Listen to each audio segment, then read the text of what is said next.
I'm with Mark Mondesir. Hi, Mark. Hello. How did you enjoy the event over here today?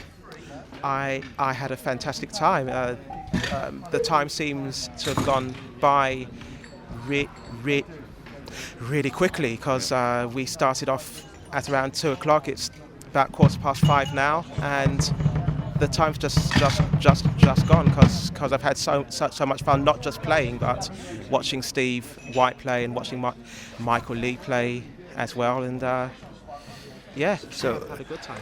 we'll drop a few names, Mark.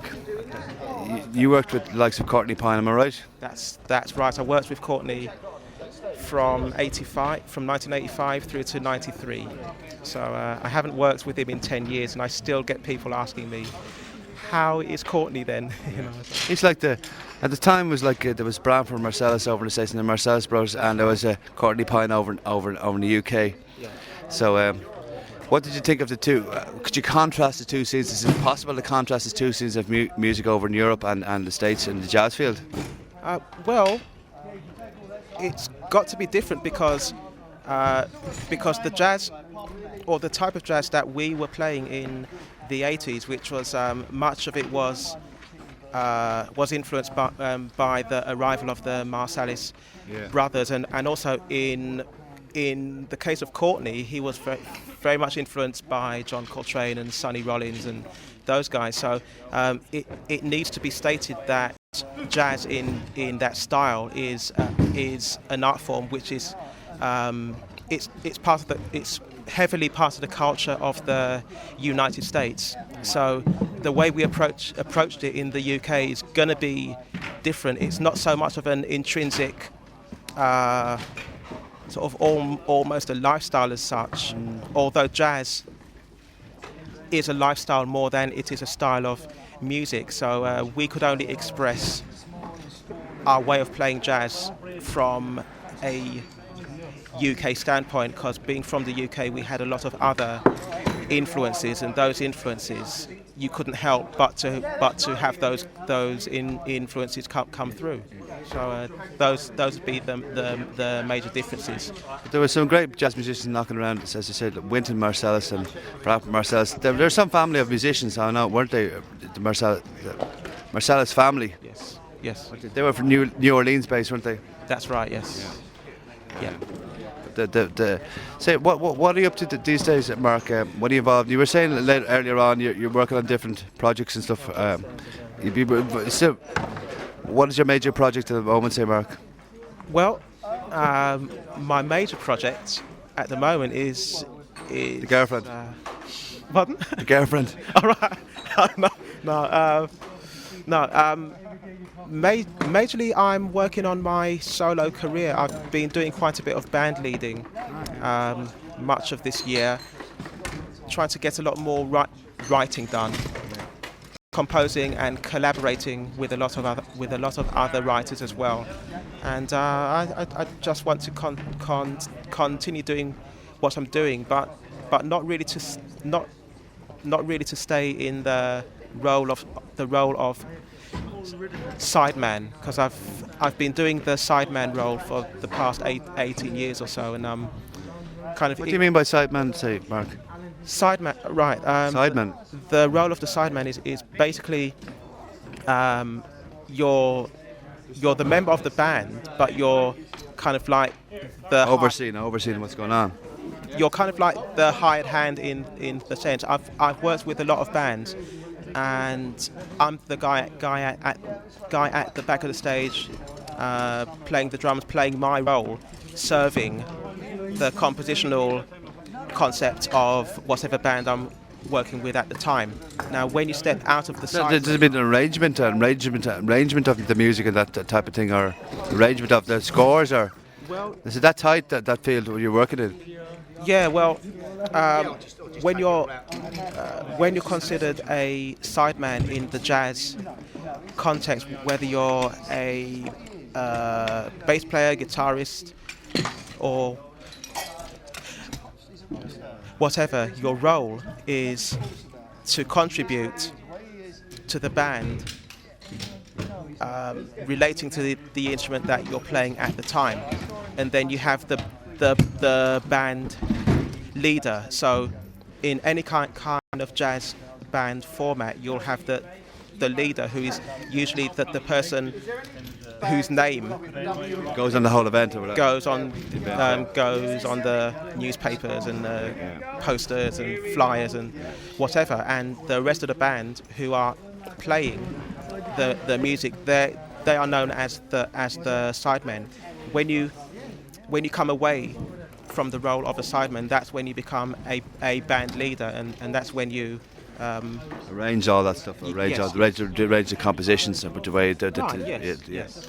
So, So Mark, this is a role that I'm beginning to take on, which is to submit more of my own compositions and to suggest a lot more in a band,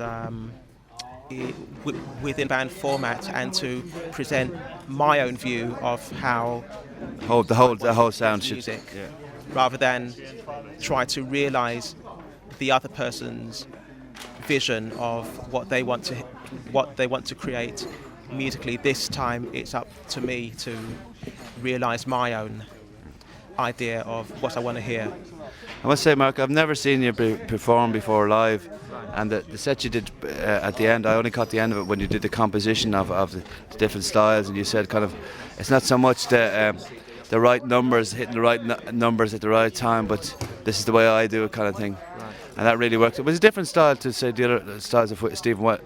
I'm not saying it's any better or any better, but it's a different style, isn't it? Different thing, yeah. So where are you from in the UK, Mark? London, England. London, England. Yes. So it's a big jazz scene, I would say, around London. I know there's a big jazz scene inside South Africa and stuff. There is a scene in London. It's kind of changed in the 18 years that I've been playing. It's still prevalent, but it isn't as high profile as it was when I got onto the scene with Julian Joseph and Courtney Pine and guys like that in the mid-80s. It was more of a high-profile scene by then, but it seems to have gotten back to the underground. But there are a lot of great young musicians out there who are establishing themselves out there in the London scene. So the London jazz scene is still vibrant. I suppose, as Steve White said, it's more an event like this is a lot to do with encouraging young musicians to open their ears to a lot of things going on. What do you think of that, Mark? And what kind of influences would you have, like when a teenager? What would you be able to listen to? I don't know why you're now, Mark, but what kind of music would you be listening to? A lot of jazz and a lot of American jazz now.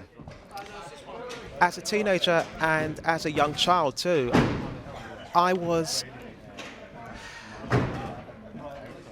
never pursued styles of music. I remember even when I was very young at school, I used to be quite surprised when friends of mine would refuse to listen to styles of music or that? No, they would refuse to listen to a certain song because if in their minds they are into soul, they wouldn't listen to a rock song simply because it was defined. And their friends weren't listening to it?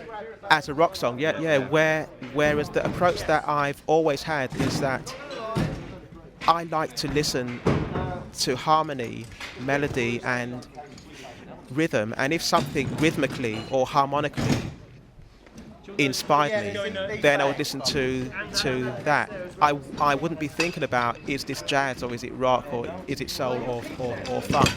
I was just into music which emotionally and spiritually affected me at that time. I suppose what you really say, Mark, is definitions of music are a bit not silly, but certain. What do you think? The definitions of music, but there's certain cultural influences on music. That's probably the point about them, you know. Yes, I think when that's probably makes a style. What people call styles, a cultural influence on music. Yeah. When you talk about definitions of music or styles of music, from my standpoint, I see that when people define music or label music, the only reason for that, the only practical reason for that from what I can see, is so people who are selling music Marketing, in other words. categorize it and can market it in a certain place. When you go into a record store, you have the rock section, R&B section, the jazz section. I've always imagined that it would be nice if you could walk into a record store and you could go instead of go to the rock section or the jazz section, just go to the section where it has a specific name. So you can go to the A section, B section, C section. So it's all it's all alphabetically Defined or whatever. Yeah. worked out. So if you hear Anything at all. It could be a rock, AC/DC to whatever, you know. yeah, so if you want to check out AC/DC, you go to the A section and find rock section. AC/DC rather than look for the rock section, because a lot of music can be prejudiced either way. So many people are missing out on great music because in their mind they are rock fans, but they won't check out something in the gospel section. But it's a life thing, isn't it? When you think about Mark, it's a life thing. People should experience life and experience music. That's what I think about music, isn't it? It's Mark Mondesir. All right. Yeah, but the set you did today, what I call of it was wonderful. Actually, I thought it was great, really great.